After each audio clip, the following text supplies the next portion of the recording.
외상후 성장의 관점에서 바라본 학교폭력 피해 청소년의 변화 가능성을 강의할 이화여대 교육학과 오인수입니다. 반갑습니다. 예, 저는 오늘 그 청소년의 변화 중에서 이제 괴롭힘을 통해서 이제 어려움을 겪은 학생들이 성인에 이르기까지 어떤 변화를 겪는지를 연구한 한 편의 논문을 여러분들께 소개하고자 합니다. 어, 오늘 소개할 내용은 이렇게 5가지의 절차로 구성되어 있고요. 먼저 연구 개요부터 보도록 하겠습니다. 방금 그 소개해드린 것처럼 이 박사과정생이 이제 박지선 학생과 함께 2017년에 연구한 논문입니다. 그 키워드를 보시면요, 이 괴롭힘이라는 용어가 나오는데 우리가 보통 이제 학교 폭력으로도 많이 알려져 있고 뭐 흔히 쓰는 말로는 이제 왕따 이렇게 불려지는 것인데 사실 괴롭힘은 3가지의 특징을 갖고 있습니다. 이 가해자와 피해자 사이에 발생하는 힘의 불균형에 의해서 시작이 되고 또 유지가 되죠. 또 그 행위가 한 번이 아니라 여러 번 지속될 경우, 또 그 행위가 뭐 우연에 의한 거거나 장난이 아니라 상당히 의도적인 걸 통해서 상대방한테 피해를 입히는 경우를 우리가 흔히 괴롭힘 혹은 불링이라고 합니다. 이렇게 imbalance of power, 그 다음에 repetition, 그 다음에 intentional harm doing이라는 이 3가지 조건을 만족시키는 괴롭힘 현상은 청소년기에 많이 발생하고 이제 국가에 상관없이 전 세계적인 현상이라고 보고 있습니다. 그 괴롭힘을 경험한 학생들, 청소년기에 경험을 했지만 성인이 되었을 때 그 경험을 이제 회상한 이 연구라고 보면 되겠습니다. 특히 이 괴롭힘을 경험한 후에 지금까지는 주로 이제 외상후 스트레스 장애라고 하는 이 PTSD의 관점에서 괴롭힘이 얼마큼 어려움을 겪는지에 초점을 많이 두었다면 이 논문은 그 괴롭힘을 경험한 이후에 오히려 그것이 회복을 넘어서서 회복이라고 하면은 이제 마이너스에서 제로가 되겠죠. 또 성장이라고 하면 제로에서 플러스가 될 것입니다. 그래서 이 트라우마를 겪은 이후에 오히려 성장을 한다라고 하는 그 소수의 이 연구 대상에 초점을 둔 논문들이 최근에 많이 발표되고 있죠. 이름하여 외상후 성장, 이 PTG라고 하는 것에 초점을 둔 점에서 선행 연구들과는 조금 차이를 지니고 있습니다. 괴롭힘에 관한 논문들이 주로 이제 양적 연구들이 주를 이루는데요. 사실 이처럼 풍부한 어떤 그 경험을 바탕으로 질적인 내용들을 조금 더 깊이 있게 파악하는 데 있어서는 이 내러티브 탐구와 같은 방법이 좀 더 적절하다 이런 판단이 들어서 질적 연구 방법 중에서 내러티브를 사용했습니다.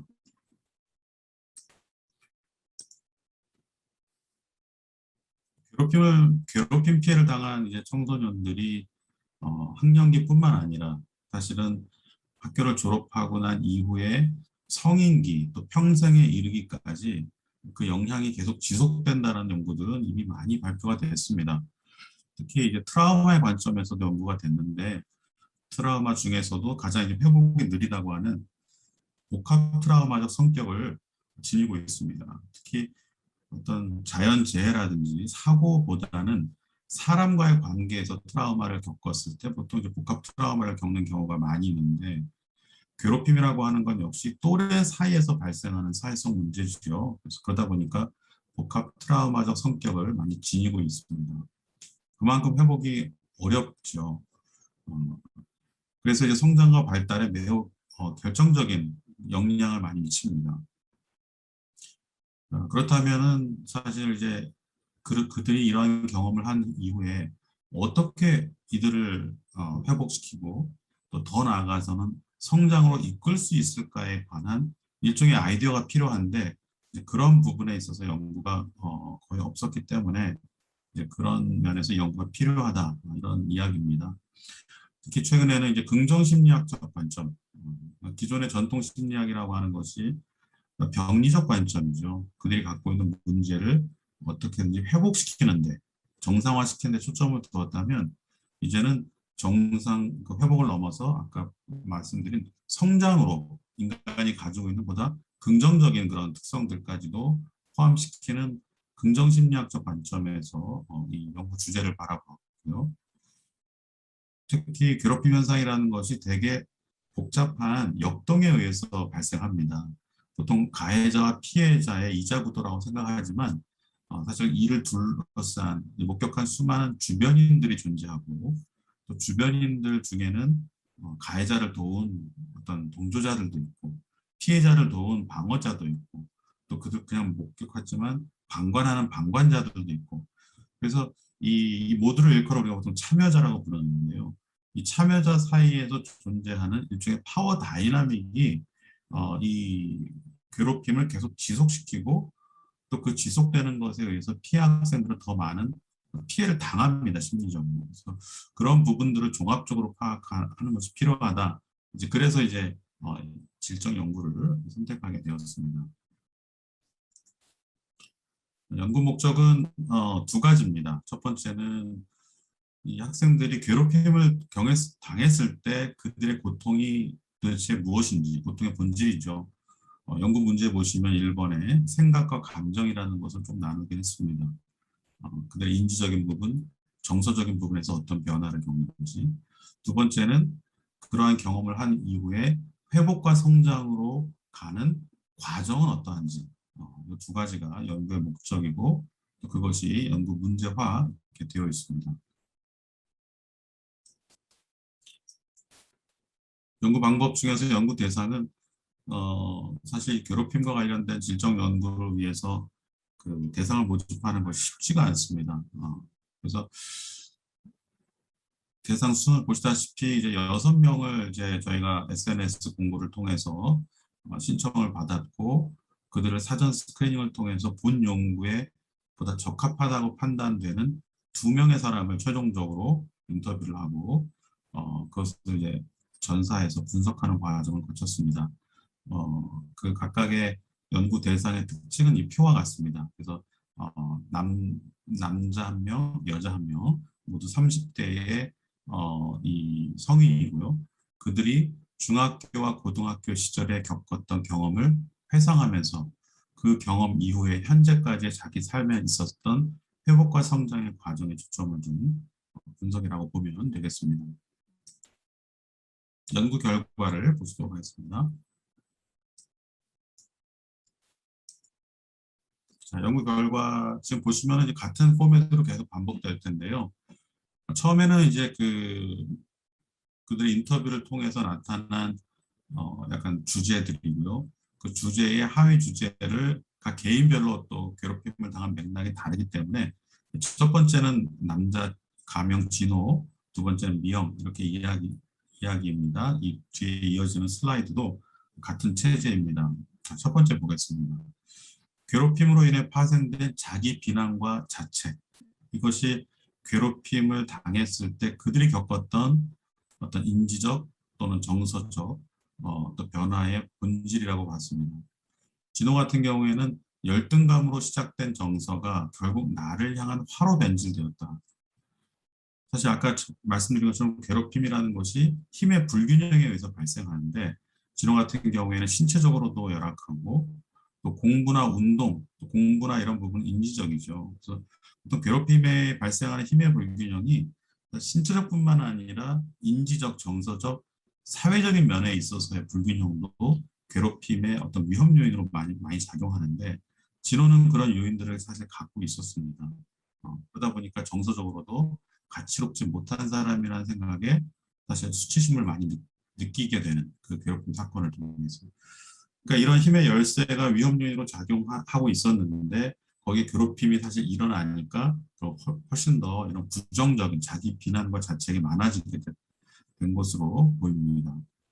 반면에 미영은 사실은 약간 조금 이제 튀려고 했던, 또는 인정받고자 했던 욕구가 강했던, 그래서 반장을 하고 싶어 손을 들었는데 그 순간부터 미움을 사서 친구들로부터 딸을 당하는, 지속적으로 당하고, 또 그 고통으로 벗어나기 위해서 자기 비난적인 사고를 선택하면서 오히려 분노가 심화되는, 어떻게 보면 계속 이제 악순환이라고 볼 수 있겠죠. 이런 정서적인 변화를 호소했습니다. 반면에 이제 그들이 그러한 경험을 했을 때 그들이 어떻게 반응을 했는가를 보면 공통적인 것이 첫 번째 나오는 것처럼 이제 외부 도움에 대한 기대감이 낮았기 때문에 도움을 적극적으로 구하지 않는 상당히 수동적 반응을 보였습니다. 괴롭힘을 당했을 때도 반응의 양상들이 다양한데요. 공격적으로 맞대응을 하는 경우도 있고, 적극적으로 대응하는 경우도 있고, 수동적으로 대응하는 경우도 있는데, 이 경우는 이제 모두 다 수동적인, 어느 누구한테도 얘기하지 않고, 약간 그 트라우마의 경험 때문에 스스로 상당히 우울하고, 무기력한 반응을 보여서, 이제 학습된 무기력이라는 단어처럼 자기가 무언가를 행위를 하면 그로 인해서 새롭게 뭔가 도움을 얻을 수 있는 상황임에도 불구하고 그렇게 해봤자 안 될 거라고 하는 자기 생각에 갇혀서 그 무기력을 학습하는 그런 양상을 많이 보였습니다. 또 우리 그 미영 같은 경우에도 이제 자신에 대한 계속적인 비난적인 생각들을 통해서 자신은 무가치하다, 자기 비난을 계속하고 그 원인을 자기에게 귀속하다 보니까 타인에게 귀속하거나 이럴 경우에는 조금 더 행위의 변화들이 많이 일어나는데 자기로 귀인하게 되면은 훨씬 더 이제 자포자기한 성격이 강하죠. 그래서 그런 특징들을 보였습니다. 그래도 이들이 결국 그 더 심한 아까 자살적 사고라든지 자살 시도 넘어가지 않았던 그런 이유 중에 하나는 이들을 둘러싸고 있는 사람 중에서 이들을 이렇게 붙잡아 주었던 비록 소수라 할지라도 그래서 미미한 사회적 지지가 삶에 미치는 거대한 긍정적 영향이라는 주제를 선택했는데요.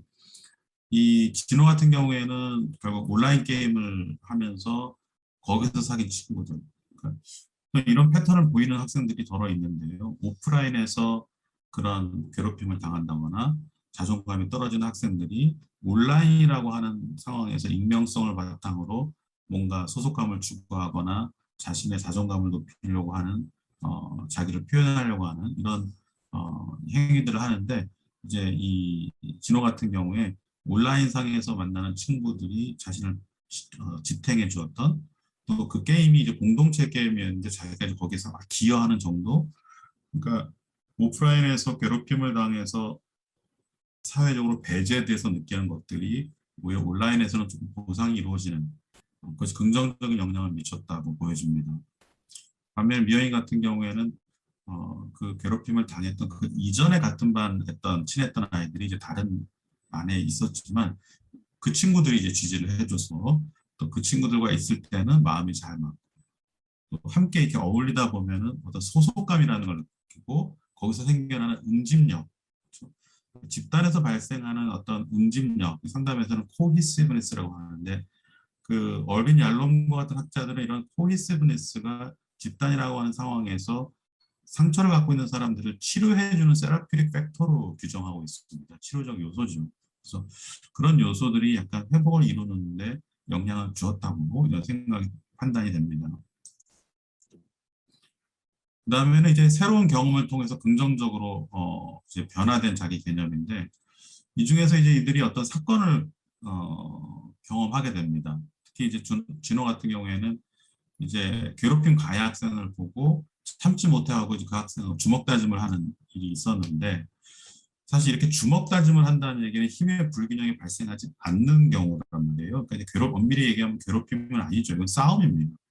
싸움인데 이 진호가 이렇게 싸웠다라고 하는 거 보면 결국 그 또 다른 가해 학생이 자기보다 힘이 이제 월등히 이제 높지 않았던 것 같아요. 그러니까 이제 주먹 다짐을 했었고 그런 과정에서 약간 카타르시스 같은 것도 느꼈고 내가 그런 어떤 정의로운 행동을 했다라는 하는 느낌 그러한 사건이 이후에 약간 파장 효과를 이룬 이제 미여이 같은 경우에는 약간 좀 튀려고 하고 인정받으려고 하는 것에 대해서 못마땅하는 친구 그룹이 있었지만 또 이제 그런 행위를 약간 긍정적으로 바라보는 친구들 중에서도 이제 남자친구고 친구와의 관계에서 정서와 안정감을 찾아가고 또 그러다 보니까 긍정적인 피드백을 받게 되고 그런 요소들이 긍정적인 어떤 자아를 갖게 되는 변화되는 사건. 사실은 이 미영은 남자친구와 결국 이제 결혼을 하게 되는데요. 그래서 이 이런 요소들이 그 변화의 하나의 변곡점 같은 요소들로 작용한다고 보여집니다. 그리고 그 변화가 계속적으로 이제 하나의 사건이 전반적인 삶에 영향을 미쳐서 진호 같은 경우에 이제 싸움 이후에 유능감을 느끼는 거, 그러니까 힘이 회복됐다라는 거죠. 좀 더 나은 사람이 되고 싶다라고 하는 정서적인 부분에 있어서 또 공부나 이런 부분에서도 이렇게 좀 뒤처졌었지만 이제 학습의 동기도 찾아내고 이러다 보니까 훨씬 더 삶이 의욕적이 되는 명희 같은 경우에도 약간 자신의 그런 부정적으로 여겨졌던 모습들을 긍정적으로 보는 그룹에서 자기 자신을 재발견하고 그러다 보니까 여기 보면 이제 농담으로 분위기를 고조시키는 그런 사람으로 인식되니까 긍정적 평가되고 이제 자신이 받는 스트레스로부터 조금 벗어나니까 이제는 타인을 판단하지 않는 사실은 누군가한테 자꾸 잘 보이려고 그러고 튀려고 하는 것 자체는 그만큼 충분히 자기가 채워지지 않는 열등감 때문에 나타나는 반작용적 행위인데 이제는 그로부터 벗어나니까 이제 시선이 자기로부터 다른 사람을 보게 되는 그런 변화를 경험했다 이렇게 볼 수 있겠습니다. 이런 것이 이제 결국 아까 연구 문제와 했던 그들의 경험이 무엇이고 또 그 고통의 경험으로부터 어떻게 회복하고 성장했는지를 크게 이렇게 5가지의 주제와 하위 주제들로 봤습니다.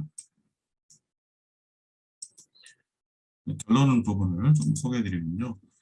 지금 정리한 바와 같습니다. 진호와 미영이의 각각의 그들의 삶 속에서 일어났던 변화들을 그것을 이제 왼쪽에 이제 표로 이제 정리를 했고요. 여기서 얻는 시사점을 좀 2가지 슬라이드 정리를 해봤는데요. 첫 번째는 그들이 처음에 겪은 그 괴롭힘에서 계속 자기 비난 그리고 그런 참기 힘든 고통 또 우울감에 의한 어떤 학습된 무기력감 이런 것들을 즉각적으로 개입을 해서 돕는 그런 상담이 필요하다. 특히 이제 그것이 트라우마 중에서도 복합 트라우마적 성격을 지니고 있기 때문에 반드시 개입을 통해서 회복시키는 그런 것이 상담이 매우 필요하다 볼 수 있겠습니다. 그렇지 않을 경우에는 이 학생의 삶에 있어서도 훨씬 더 어려움을 초래할 뿐만 아니라 또 지금 이 2명의 학생은 모두 수동적 피해자지만 또 언제든지 또 도발적 피해자라고 해서 아까 이제 그 받은 그 분노를 또 다른 삼자에게 가해행위로 하는 이 프로보커티브 빅텀이라고 하는 경우가 발생할 수 있는데 그 경우가 가장 그 예후가 좋지 않다고 보고 있습니다. 그래서 그런 면에서도 개입이 필요하다고 볼 수 있습니다. 부정적인 자기인식과 기인과 같은 이 사고 자체가 상당히 부정성에 이렇게 함몰되어 있죠. 침습적 사고라고 부릅니다. 트라우마에서 계속적으로 그 상황이 떠올려지고 괴로운 거죠. 그러다 보니까 속으로도 계속 부정적인 혼잣말을 하게 되고 결국 상담의 인지적 접근은 그 부정적인 혼잣말을 긍정적으로 바꾸는 과정. 특히 이제 외상 후 성장이라고 하는 그 외상을 겪은 후에도 성장을 이루는 사람들은 보통 침습적 사고 이후에 성장적 반추라고 하는 과정을 통해서 긍정적으로 나아가는데 자기의 상황을 조금 더 긍정적으로 바라보는 긍정적인 혼잣말 훈련이 거기에 영향을 줄 수 있을 것입니다. 그러니까 이제 다양한 상담의 기법 중에서도 이제 이 긍정성 특히 강점과 자원에 주는 이 초점을 두는 해결 중심 상담과 같은 기법이 효과가 있을 것이라고 생각됩니다. 아까 보면은 이제 결국 괴롭힘 당했을 때 주변인으로부터 도움을 구하지도 않고 하지만 주변인 중에서도 다행히 이제 이들을 도왔던 온라인 친구라든지 남자친구가 있었기 때문에 회복할 수 있었던 그런 심리적 지지자 역할을 하는 사람들이 있었는데 그런 면에서는 이제 교육적 차원에서도 피해 학생들에게 지지를 해줄 수 있는 이제 그 주변인, 그러니까 보통 주변이 바이스탠더라고 하는데요. 괴롭힘 상황 주변에 스탠드 바이 하고 있었던 바이스탠더들이 아까 말씀드린 아웃사이더도 있고 또 방어해줄 디펜더도 있고 가해 학생을 도와주는 어시스턴트도 존재하는데 그들이 어떻게 해야 하느냐. 대다수는 사실 방관자입니다. 과반수가. 그래서 보통 학교폭력에서는 이제 방관자를 방어자로 교육시키는 교육을 통해서 이제 그 피해자의 피해를 경감시킬 수 있다. 폭력을 억제할 수 있다. 이렇게 보고 있습니다. 그래서 그런 교육이 지속적으로 필요하다라고 볼 수 있겠고요. 마지막으로는 피해자의 자존감 및 보호 요인을 높여야 결국 회복을 넘어서 성장으로 갈 수 있을 겁니다. 그래서 강점, 장점이나 자원을 발견하는 거, 또 그들이 갖고 있는 또 숨겨진 어떤 사회적 유능감, 또 역경을 겪은 후에도 다시 회복하고 넘어서는 리질리언스 같은 보호 요인들을 높이는 게 이런 것들이 병행된다면 피해를 당한 학생들이 조금 더 회복이 빨리 이루어질 수 있지 않을까 이런 생각이 듭니다. 그래서 오늘 그 함께 나눈 주제는 이 중학교와 고등학교의 괴롭힘을 경험한 그 학생들이 어떻게 이 회복을 했는지 또 성장을 했는지에 대한 과정에 관한 이야기고요. 좀 더 자세한 것은 논문을 한번 보시면 좀 더 재미있게 내러티브 연구다 보니까 스토리 중심의 이야기입니다. 어, 관련된 내용들 논문 한번 보시면 더 이해가 되지 않을까 싶습니다. 자, 지금까지 이야기를 경청해 주셔서 감사합니다.